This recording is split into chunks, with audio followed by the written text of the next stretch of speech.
जय हिंद साथियों, नमस्कार। महाकौशल यूट्यूब चैनल पर आप लोगों का स्वागत है। दोस्तों, प्राथमिक शिक्षक चयन परीक्षा 2025 को लेकर आज बड़ी अपडेट निकल के आ रही है। चूंकि कल 6 मई 2026 को एमपी हाई कोर्ट पर एक बड़ी सुनवाई हो रही दोस्तों, जिसमें फैसले को रिजर्व कर लिया गया है।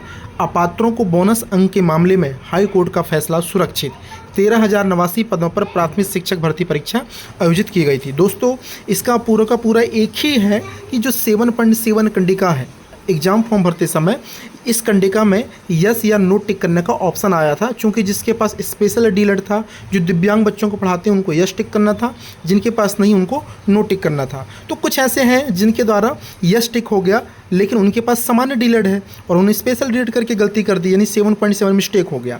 तो इस प्रकार से लगभग 14,000 अभ्यर्थियों ने 7.7 कंडिका को यस टिक किया। ये डाटा के आधार पर जो आरसीई से मान्यता प्राप्त विशेष शिक्षा में जो स्पेशल डीलर वाले हैं, जो अचयनित हैं, अनसिलेक्टेड हैं, अभी जो सूची आई मेरिट सूची, उसमें वो चयनित नहीं हुए, उनके द्वारा इस केस को लगाया गया था एमपी हाई कोर्ट में कि मेरिट को रिवाइज किया जाए, दोबारा मेरिट बनाई जाए और आरसी रजिस्ट्रेशन नंबर नोट करवाया जाए और उसका सर्टिफिकेट अपलोड कराया जाए, इसके बाद रिजल्ट दोबारा से आए। ये इनकी मांग थी। हालांकि इसको लेकर के सुप्रीम कोर्ट का जजमेंट है, आपको मैंने कल की वीडियो में दिखाया था, अभी भी दिखा दूंगा। सुप्रीम कोर्ट ने कहा है कि जो आरसीआई से मान्यता प्राप्त स्पेशल जो डीएड है, यानी विशेष शिक्षा में डीएड, ये डीवी के समय अनिवार्य है, डॉक्यूमेंट वेरिफिकेशन होगा उस समय अनिवार्य है, लेकिन आवेदन पत्र फॉर्म भरते समय अनिवार्य नहीं है। इस कारण से दोस्तों, मध्य प्रदेश स्टेट या ईएसबी परीक्षा एजेंसी ने इस डिप्लोमा को अपलोड कराना अनिवार्य नहीं किया एग्जाम फॉर्म भरते समय, क्योंकि जब तक इसका भौतिक सत्यापन नहीं होगा तब तक इस सर्टिफिकेट की सत्यता की जांच नहीं हो सकती। रहा सवाल अपलोड करने का, तो अपलोड तो जैसा अभी गलती कर दी लोगों ने, तो अपलोड में भी गलती कर सकते हैं। 10th की मार्कशीट अपलोड कर सकते हैं, 12th की कोई भी कागज़ अपलोड कर सकते हैं, रजिस्ट्रेशन नंबर कोई भी कुछ भी लिख सकता है। कई बार क्या गलती होती है, डीएड की मार्कशीट अपलोड कर देंगे विशेष शिक्षा में डिप्लोमा की जगह पे, और मार्कशीट का नंबर अपलोड कर देंगे रजिस्ट्रेशन की जगह। गलती तो है, गलती ऐसी भी हो सकती है, लेकिन देखो सारी गलती का एक ही सारांश है, यानी बोलूँ तो कि इसके भौतिक सत्यापन या फिजिकल जो वेरिफिकेशन होना है, डीवी कहते हैं जिसको, इस पर ही क्लियर होगा। फर्जी आरसी बाहर होंगे, मिस्टेक वाले होल्ड हो जाएंगे, और जितने पदों पर आरसी वालों को ज्वाइनिंग मिलेगी, इसके बाद 3200 जो पद चिन्हांकित किए गए हैं उसमें से घटा करके उन पदों पर सेकंड काउंसिलिंग कर दी जाएगी। अब बात यह है कि कुछ अभ्यर्थियों का कहना है कि सर 3200 पदों को अलग कर दिया जाए, तो देखो 3200 पद 13,000 में शामिल नहीं है। पहली चीज़ तो मैं बता दूं, ये पद केवल चिन्हांकित किए गए हैं। आप रूल बुक को बहुत अच्छे से पढ़ लीजिएगा।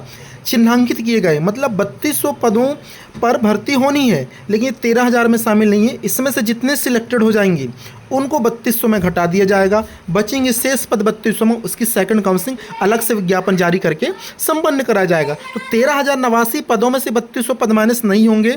ये पद सामान्य शिक्षकों के हैं, क्योंकि इनके पदों को इसलिए शामिल किया गया कि परीक्षा अलग से करानी पड़ती, बहुत सारी चीज़ें होती है, और सुप्रीम कोर्ट का जजमेंट था भर्ती करने के लिए। इस कारण से उन्होंने सुप्रीम कोर्ट की गाइडलाइन का पालन करते हुए 5% बोनस अंक, है ना, ये सारी चीज़ कराया गया था। लेकिन एमपी हाई कोर्ट में कल सुनवाई हुई, जज ने हाई कोर्ट के जज हैं, उन्होंने फैसला को सुरक्षित किया है।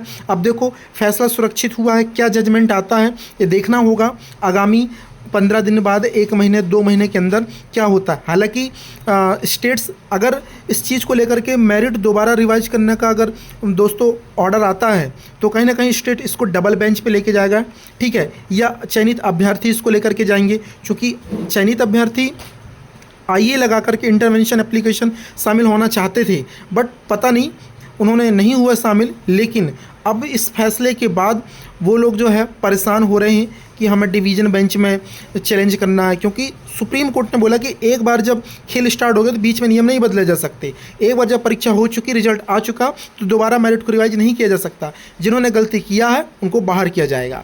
जिनका हक नहीं, मतलब जिनको हक मिला है या जिनको लगता है कि हमारा हक मारा गया, तो उनके लिए सेकंड काउंसिलिंग है, सेकंड विज्ञापन भी है। इस तरीके के कयास लगाए जा रहे हैं वर्ग 3 के अभ्यर्थियों के द्वारा।